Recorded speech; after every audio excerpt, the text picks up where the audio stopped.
भाजपा ने पश्चिमी यूपी और ब्रज क्षेत्र के बूथ अध्यक्षों को विजय मंत्र देने की जिम्मेदारी अमित शाह को सौंपी है और अपने पहले ही दौरे में उन्होंने भविष्य की रणनीति का ट्रेलर दिखा दिया। केंद्रीय गृह मंत्री अमित शाह के साथ मुख्यमंत्री योगी आदित्यनाथ ने भी सपा पर जमकर निशाना साधा। उन्होंने कहा कि परिवारवाद और वंशवाद की राजनीति करने वालों का राष्ट्रवाद से नाता नहीं होता।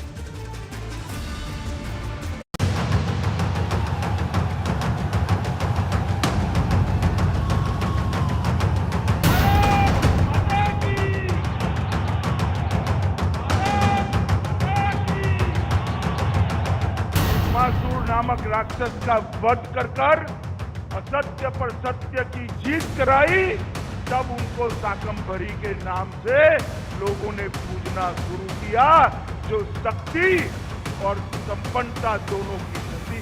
और आज सहारनपुर में यहाँ की आस्था की प्रतीक मां शाकंभरी के नाम पर यह विश्वविद्यालय स्थापित हो रहा है। पश्चिमी उत्तर प्रदेश के किले पर भाजपा का परचम लहराने के लिए खुद मैदान में उतर आए हैं अमित शाह। वही अमित शाह जिन्होंने 2014 के लोकसभा चुनाव में यूपी में भाजपा की प्रचंड विजय को मुमकिन बनाया। वही अमित शाह जिनकी रणनीति की ताकत से 2017 में भाजपा ने यूपी विधानसभा चुनाव में महाविजय हासिल की।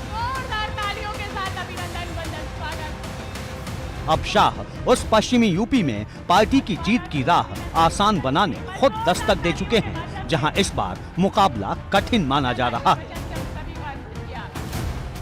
योगी जी को कि पूरे पश्चिमी उत्तर प्रदेश के अंदर गुंडा माफिया और जिस प्रकार के तत्वों का शासन था, उससे पश्चिमी उत्तर प्रदेश को मुक्त कराकर पश्चिमी उत्तर प्रदेश का सम्मान लौटाने का काम श्री योगी आदित्यनाथ ने किया।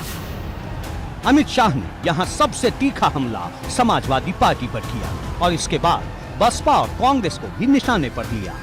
मैं इतना ही कहना चाहता हूं कि यहां पर एक जमाना था, दंगे होते थे, युवा मारे जाते थे, दिनों तक कर्फ्यू रहता था और एक तरफा केस करने की प्रवृत्ति होती थी। आज दंगे उत्तर प्रदेश के बाहर निकालने का काम भारतीय जनता पार्टी की योगी सरकार ने किया है। नरेंद्र मोदी जी ने देश की सुरक्षा को सुनिश्चित किया है।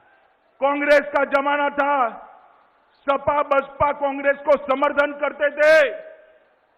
आए दिन पाकिस्तानी आतंकवादी देश के अंदर घुसते थे और तांडव कर चले जाते थे। दिल्ली के हुक्मरानों के माथे पर जू नहीं रहती। किसान आंदोलन की वजह से पश्चिमी यूपी में भाजपा की चुनौती इन दिनों बढ़ी हुई है, लेकिन अमित शाह ने पूरे भरोसे के साथ किसानों का दिल जीतने की कोशिश की। उन्होंने गन्ना किसानों के लिए किए गए योगी सरकार के कामकाज का हिसाब दिया।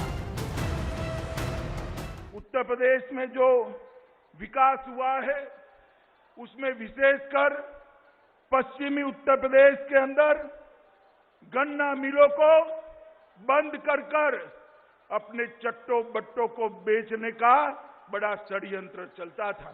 भारतीय जनता पार्टी की योगी सरकार बनने के बाद बेची नहीं गई है, बंद नहीं। अब तक 90% किसानों का गन्ने का भुगतान करने का काम हो चुका है।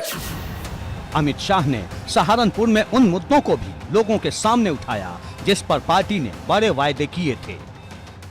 एक समय था, यहां न केवल दंगे होते थे, हमारी बहन बेटियों को, बच्चों को पढ़ाने के लिए बाहर के राज्यों में भेजना पड़ता था, क्योंकि यहां सुरक्षा नहीं थी।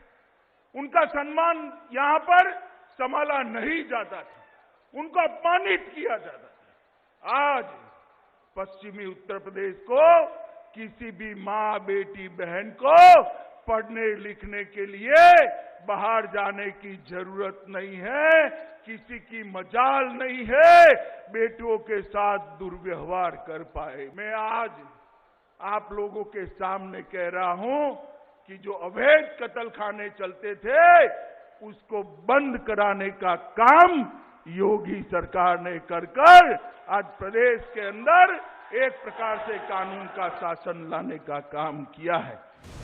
साफ है कि पश्चिमी यूपी में भाजपा का सबसे बड़ा मुद्दा कानून व्यवस्था और किसानों को फायदा पहुंचाने के साथ ही अयोध्या में राम मंदिर निर्माण रहने वाला है और हर मुद्दे पर अब भाजपा आक्रामक अंदाज में विरोधियों से दो हाथ करने वाली है। एबीपी गंगा के लिए सहारनपुर से बलराम पांडे की रिपोर्ट।